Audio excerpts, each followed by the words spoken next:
My message to unvaccinated Americans is this. What more is there to wait for? What more do you need to see?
You've been patient, but our patience is wearing thin, and your refusal has cost all of us.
We are so far, globally, we are so far above the population and the consumption levels which can be supported by this planet that I know in one way or another it's going to come back down. So I don't hope to avoid that.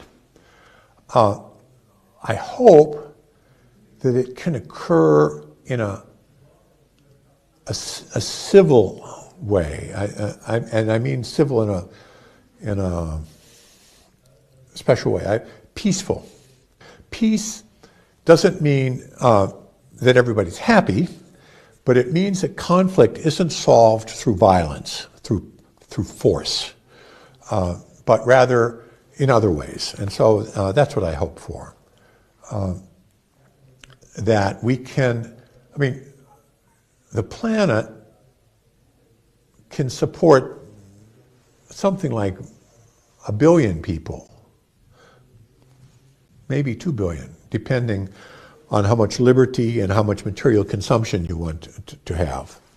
If you want more liberty and more consumption, you have to have fewer people. And conversely, you can have more people. I mean, we could even have 8 or 9 billion probably if we have a very strong dictatorship, which is smart. That's, unfortunately, you never have smart dictatorships. They're always stupid. So, but if you had a smart dictatorship, and a low standard of living, you can have it. But we want to have freedom and we want to have a high sentence, so we're going to have 1 billion people. And we're now at 7, so we have to get back down.